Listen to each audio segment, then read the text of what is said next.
Chuck Fletcher this morning said that Coots was going to get a second opinion. That was this morning. Have you had an update on that yet, or is it too early? I have not. No, I talked to Coots before he left. He'll give me. He's just going to give me a call when we get any type of information, and I'm sure I'll talk to the trainers when we do get that. If he's out for a significant amount of time, what does that do to this team? I don't know. I don't know what the team is. You know, I don't know who's going to play where. I mean, he's an important guy, but I'm not even thinking that way. You know, I'm going to wait to hear from him. We've had a couple of conversations. I'll talk with him, and then we'll go from there. But to start assessing if he's out, what happens, I can't tell you because I don't know what the team's going to be. There's nothing given here as far as where people are playing, who they're playing with. We haven't even used the pucks yet, so we'll get about it, and then we'll see where it all lands. John, you made it clear this summer to the guys that this was going to be a tough camp, that you were going to work them hard. They had to be ready. This first day, obviously, was skating. How satisfied are you with their readiness? Yeah, you know what? I'm really, as I told them in the morning meeting the other day, I was thrilled that everybody came in early. You know, they've been here since the first. Most of the veterans, some of the kids came in a little bit later, but and I think they've got some good work done together that way, and some camaraderie comes into it also. But you know, the first day, I don't know how many judgments I can make, but I know I was happy about. I think today is about just getting through some skates. It doesn't matter what you look like as long as you finish the skate. And we had no problem. I don't think anybody gave in as far as what we tried to go through today. When we spoke with Chuck earlier, he said there could potentially be up to 10 players under the age of 25 on the roster this year. How important is it to have those young guys pushing those veterans for a spot? Yeah, I'm going to play the kids. I'll tell you right now. It doesn't matter to me, stature, draft pick, whatever it may be, what you've done before. I think it's a situation, it's kind of a clean slate with me because I really don't know the players. I need to watch them. But I do feel as an organization right now, we need to get a foundation underneath us here. We need to get it back on the rails, and we need to get a good foundation of what our kids are. And so they're going to get every opportunity. I'm not going to be afraid to put them into situations that, you know, maybe it may bump another guy out that thought he was going to be there. I think it needs to be a little bit of merit here as far as where everybody stands. John, Kane Atkinson said a lot about the skating is pushing through mentally and being able to play when you're tired. How much is the skating more about mental than it is physical? Yeah, that's not, for me, it's not physical. For them, it is. I mean, you watch them, it has to be. And I get that, and I appreciate that.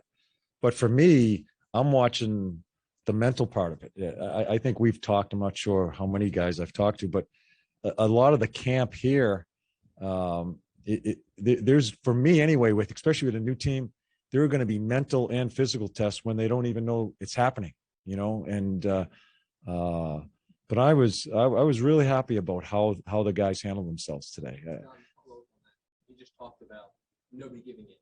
Yeah. How did you feel about some of those guys today? I saw you going to talk over a couple of them. Yeah. How were their spirits after, you know, being pushed so hard? I thought real good. You know, they get to we've got great people in our game.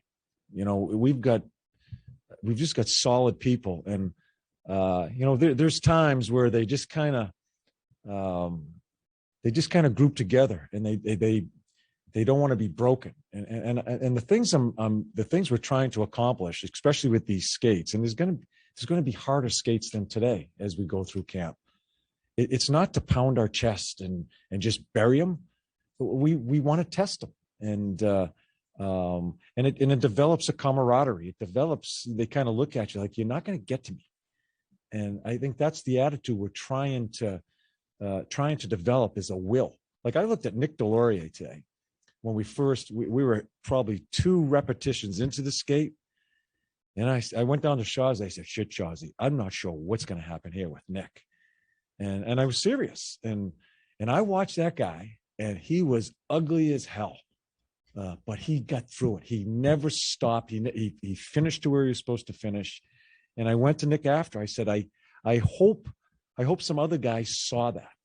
I said, I don't care what it looks like, as long as the finish was there. And he came in the office after the skate, and we talked a little bit about it. Those are important little things.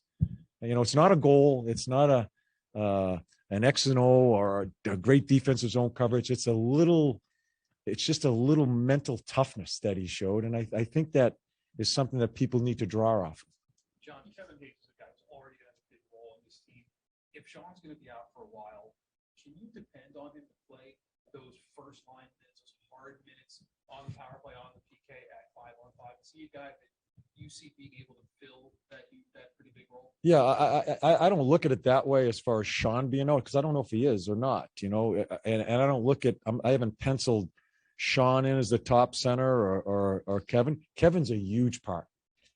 I'll put it to you that way. And in the conversations I've had with Kevin over the summer, I've told him that he's a huge part if we're going to get to where we want to be. And not only for himself, but for him to tell some of the other guys, follow me and do some of the things I'm doing. And I think that's the progression as a veteran player, as Kevin is, that I'm looking for. I've watched him from afar, and I've always, you know, you're always a coach when you're watching players, even if it's another team's player, and you say, you know what, there's more there, and you want to get that. That's what I'm looking for with Kevin. That's been our main conversation. Great guy, a great guy in the locker room, but I need to add some more responsibility to him, and I hope he can handle it.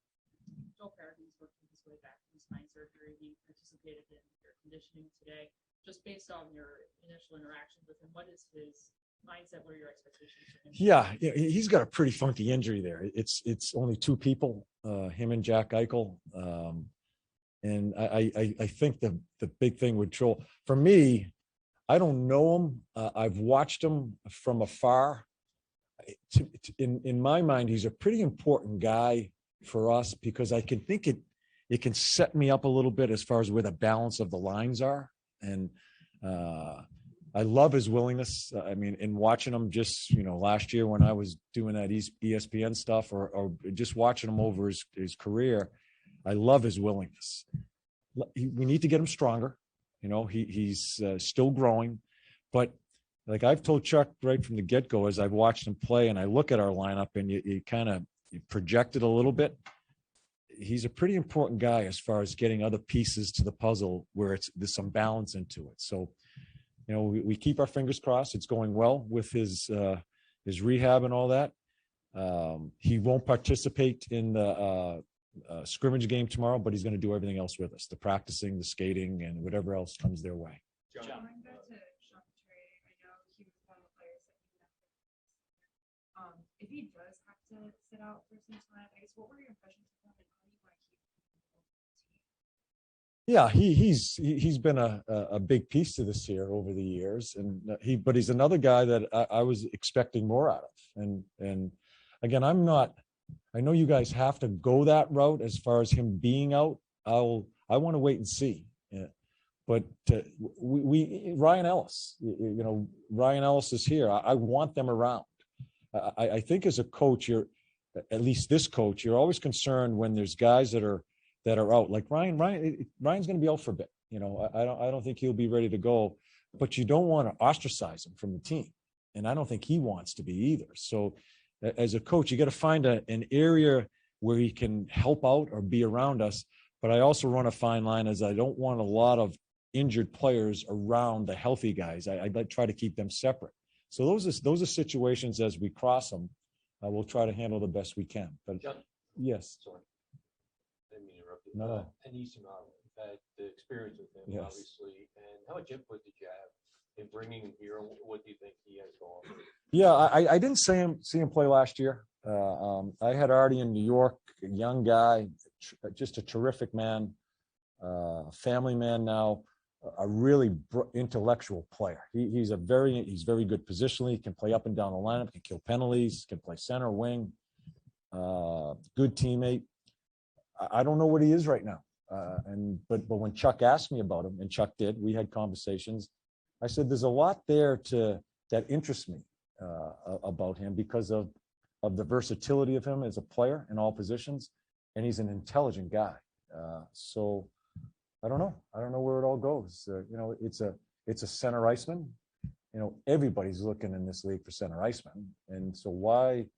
Artie's kind of in the PTO world now. It's a tough spot for him, but I think there's some familiarity, and maybe that's why he wanted to come here. But I was interested when Chuck talked to me about it. John, we talked to Chuck this morning, obviously, and he said that he's obviously aware, the guys are obviously aware that there are a lot of skeptics about this team, but he's looking forward to, and the guys looking forward to proving everyone wrong. Mm-hmm. Is that kind of us against the world mentality? Is that something that you can use as a motivating factor for this team? I don't know. And listen, no disrespect, but we shouldn't listen to the noise. We got enough stuff to worry about. And I don't take this in any offense, but there's enough things to worry about, especially as we start camp, to not even be concerned about that. And I get it. Listen, we make our own bed. I know it has to be. I know it has to go down that road. But you ask me, and again, it gets me. Yeah, and I'm not sure the word I'm looking for, but I do think, and I've talked to Chuck about this, we can't change your perception by me talking to you or the players talking to you. We can't change the perception of what you feel about us, okay? The only thing we can do is put our head down and work and change the perception by how we present ourselves. Forget about winning, the winning and losing. I just want us to present ourselves in a team that identifies with Philly. I've said that to you guys right from the get-go, because I think it's a city that is it's so easy to look at it and say, man, let's go that route and kind of intertwine ourselves with them. And the thing is, that's one of the things you can control as an athlete, is how hard you work. So why not go that route first? And then maybe it piggybacks and we find ways to win hockey games. John, you faced this city as an opponent your whole career. What's it like getting to know them now, them being on your side? Meaning some of the fan base and some of the fans. Yeah, I haven't really met a lot of people. I was with the organization with Valerie the other day, and I told them that, and when I drove over the bridge and I saw the city of Philly, I love coming to this building, because sometimes how great it was, it helps the home team, but sometimes it helps the away team even more. You come into a building that's alive. That's my hope, is that if we start doing the things we're supposed to do and act the way we're supposed to, and just put the time in as far as effort, that we get people back in here so we can get that type of atmosphere. And again, A before B. I know we want to look at a record and wins and losses and playoffs and crap like that, but I just want us to get on the right track as far as how we are as pros, and hopefully bring it into as a group and how we are as a team. I've been speaking a bit with your old friend Anthony Rothman. Oh God, yeah. And he was explaining to me about the hockey and house show that you used to have in Columbus. Are you planning on bringing that here to Philadelphia? And two, can I answer that, Joe? Have you been in contact with the Philadelphia in terms of rescues? I'm not sure. I know my wife, our foundation, has had many conversations with a number of different organizations out here. But Joe, you want to explain it a little, Joe? We're working on it. Yeah. Yeah. We had that program was out there. We had thousands of dogs adopted, other animals also. So you're damn right. My wife's goal is to piggyback with other teams and try to get it into that type of situation. And I know it's It's not the most important thing because we're starting an NHL camp, but it's important. And my wife and I, we want to stay involved in that. So we've been doing this now for a few weeks to try to get it going. Thank you. Yeah, absolutely. John, in a few interviews this summer, you mentioned that in your conversations with Chuck and the people in the organization that you believe that this locker room was a bit splintered. I was hoping, number one, that you could kind of go into more clarity as to what you meant by that. And then number two, as head coach, how do you go about addressing that problem that you perceive exists? Yeah, I guess I'll, and I do believe that, you know, and this was asked of me the other day, I think, and it's not like I talked to players and was on a fact-finding mission about what's going on and do you like that guy and all that stuff. You know, it's just the overall view that I got in all the conversations I had with players is that I think I think more accountabilities need to be brought in here, and I think the room's close. As I you know, you talk to them, I think it's a good group of guys, and I think they like one another. But sometimes when a locker room, it's not always about friendship. It's about holding the other guy accountable too, and that's where I think it's a little haywire, in that no one's really kind of done that. You know, and it shouldn't be the coach all the time. I hope it isn't the coach all. It's going to be me immediately right now, in asking for that. But you don't win until the locker room, you know, they put their hand up to the coach. We got this, you know. And are we there? No. And we're gonna try to be guidance counselors and try to guide them down that road. That's kind of what I'm talking about. It's not like I can't stand that guy over there. It's, you know, I want more from him, and maybe he can push me. That's where I think it's. That's where I think it needs to tighten up. John, you just talked about playing younger guys. Chuck said earlier that you're one of those guys that can get a lot out of younger guys. Looking down the line a little bit, you guys are very thin at center. Mm-hmm. A couple of the guys on the younger side are center. Yeah. What does it mean to them that you're going to press them, that they're now actually have an opportunity to get on this team now with all of them? Yeah, I think it's something you have to ask them. I still don't know who they are. I've heard. I've you know, Chuck and Flaresy and all the guys have kind of given me some information on these young guys, but I think they're going to have to they'll make the decision for me. I don't know how they feel about it. I do think they know that I'm going to give opportunity. Why wouldn't you? You know, it is and I think that's where we are as an organization right now. I have to give some younger guys a chance to help us build the foundation here. And then you go out and find that guy, that guy, you know, that other teams want, that maybe he fits in here.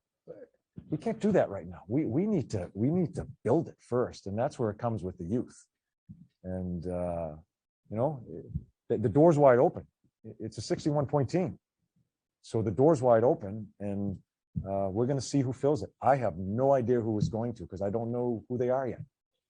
John, just as a follow, kind of to Charlie's question, when you got to Columbus, it was a similar situation where you kind of had to get that locker room to hold itself accountable. How long did it take into your tenure in Columbus before you felt they were to put their hands up and say, "Coach, we got this"? Yeah, I don't know, and it was kind of a different situation because I kind of came in. I think I came in 8 games into the season, and then it wasn't my first camp, and it took some time. It took a couple of years.